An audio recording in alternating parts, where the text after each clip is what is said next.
Got this remote starter kit. It's from a Mazda CX5 2015. I've already opened it, just kind of look at it. So let's open it up. So you get this package. It's got the wiring harness in it, the starter module. This little cover comes off, and there's a couple fuses in there. I guess it's like programming, whatever. You won't plug anything in here. Everything gets plugged in here. And then you have this optional hood pin. They recommend a professional installer because there is no wire connector. I guess it gets plugged into one of the existing connectors in the T-harness. So let's take this out. So yeah, you get some zip ties.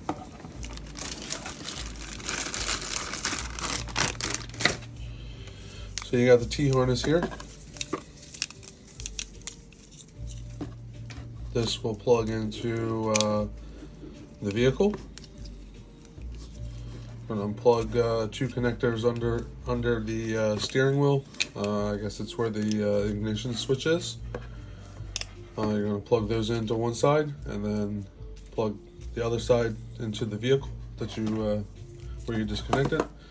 And then the other end, these will all plug into here. So everything matches up. And back to the hood pin installation. I'm assuming there's no pinouts, for these connectors. So I'm not sure where they would get plugged into. I guess that's why they recommend a professional installer. But I assumed it would get plugged into this connector. And then, like I said, I just don't know what pins it's going to get plugged into. They also give you the sticker. It's supposed to go under the hood, and then instruction manual, and then a little pry bar for the interior plastic. But the instructions, I ran through this really quick. Just follow through everything, disconnect, connect. Once you get everything connected, it should turn red, and then you turn the vehicle on without pressing the brake. It should flash green, and then wait for it to program. It should take up to 15 minutes, and then it should be green for 3 seconds and go out, and then you can turn the vehicle off, and then the remote starting capabilities should work. So looks like it should not take more than half hour to install. But you know, sometimes things do happen and you run into issues, but we're gonna go outside and try and get this installed. So we are outside at the vehicle, and you need to remove the plastic that's below, underneath the steering wheel. It's 2 screws, one here and one here. You may have to lower the lever here to remove the plastic completely. So I'm going to work through this.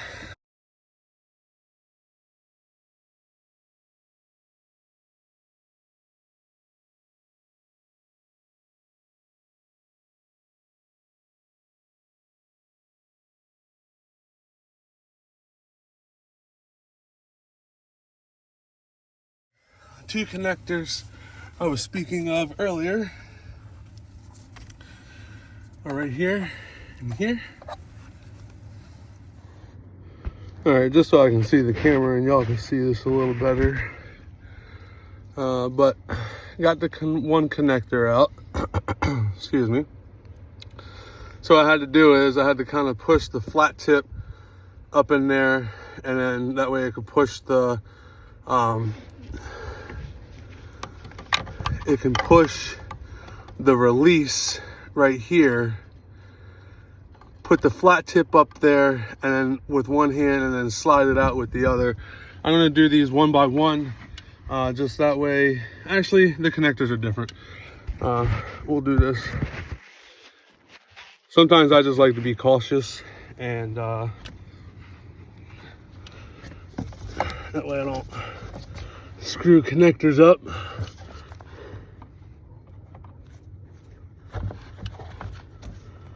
So just kind of push up with the flat tip and then walk your connector out. All right, so now we can plug the T-harness in.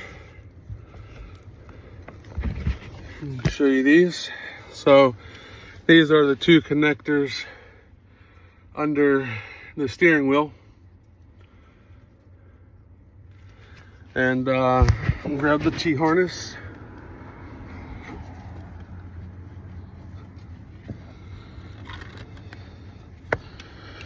All right, so I got the T-harness here. I'm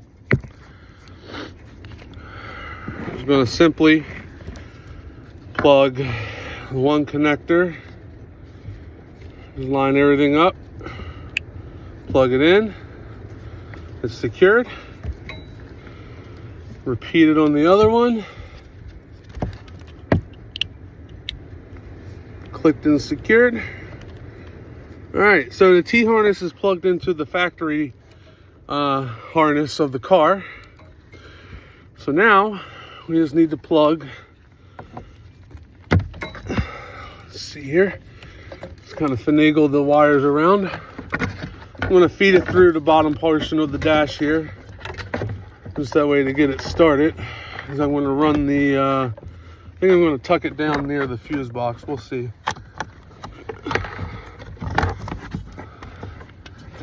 Let's just get this situated and in. Okay. All right. So the smaller one was on the right side, the larger one was on the left. Do the small one first.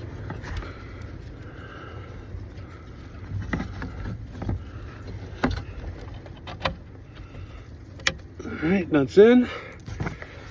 And now, do the larger one.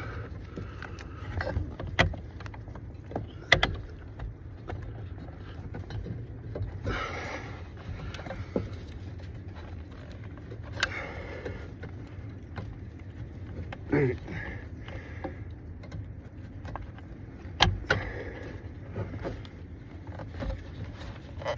All right, there's the click. When you're plugging connectors in, you just want to make sure you hear a click. Make sure it's plugged in. You don't want it to wiggle loose eventually down the road. Yeah, that's with any connector in general. All right, just kind of show you what I did. Plug the T-harness. You got your two connectors right here. This is the factory connection here. Your T-harness just plugs into here, and you just route your wire, round it down through the dash down into the kick panel area, so that way it comes out near the fuse box. One big reason why I went with this kit, after looking at it, is pretty simple. When I received the kit, realized the quality in it, and just the price point. Being able to add a remote start to the car for $250, plug and play, like, you can't ask for anything simpler. 10 out of 10 so far with this kit. Everything about it. All right, so now let's get the module. And I believe you just connect everything. I'm just reviewing Connect T-harness. Yep, connect all remote starter connectors. All right, so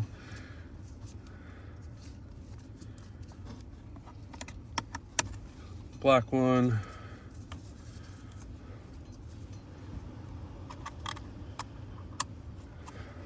Big white and little white. So, got everything connected like this.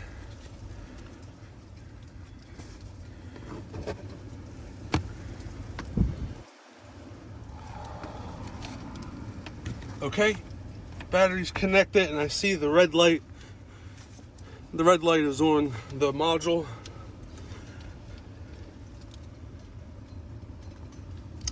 All right, so now it says to press the start button without pressing the brake. Make sure I have my key. I do. So now it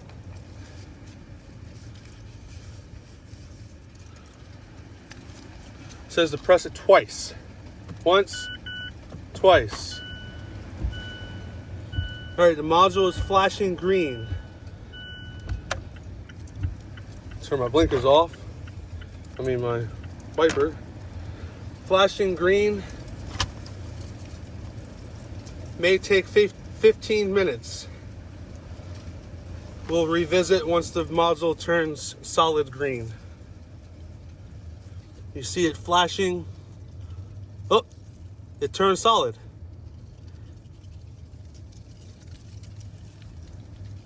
Now it went off. It must be going through a reboot process.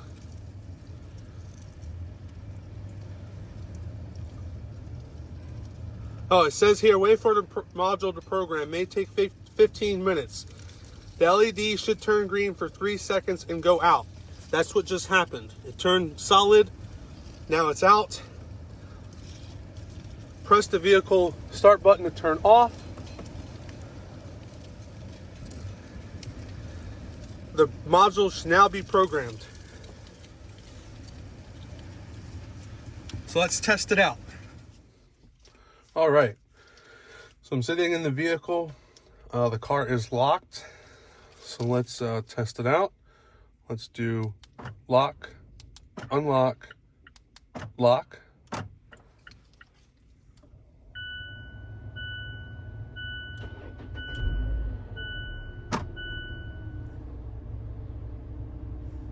Status light on the module is flashing.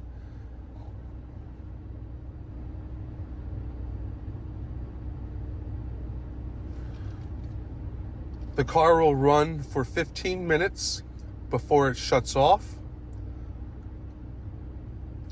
Once you get into the car, you have to basically just complete a takeover process.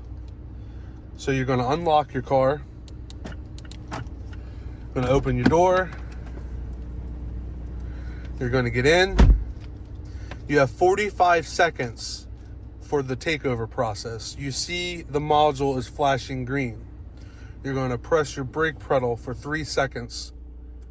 The climate control just shut off. It kicked back on. The module is no longer flashing down here. I have completely taken over the car. I am free to drive wherever I may. This was a very easy install. I appreciate the company StartX. I was able to add a remote start to my 2015 Mazda CX5 in a matter of minutes. I don't even think it took an hour. I don't even think it took 30 minutes. And I'm even recording a video doing this. So great product, super affordable. I think it's like $250 on Amazon. The quality of it, just the build of it was just, it's amazing. It came packaged nicely. The wires are nice and, loomed nicely. Everything is great. And it works. It's working right out of the box. Nothing needed. There is a cellular option that you can add to this. It's not made by StartX. I forget who makes it. But I think it's only like $130 on Amazon. So for $400, you can add a remote start to your vehicle that has cellular capabilities that's almost 10 years old, where the newer vehicles have all that stuff built in. I like to fix things. I like to upgrade things. So this was a perfect kit for me. So yeah, this is wonderful. I'm going to button everything up, put my dash pieces back together, and go back inside. And now I have a remote start capable vehicle where I don't have to worry about getting into a cold vehicle during the winter time, especially with the brutal temperatures that are about to come. Hope you all have a great day. Thanks.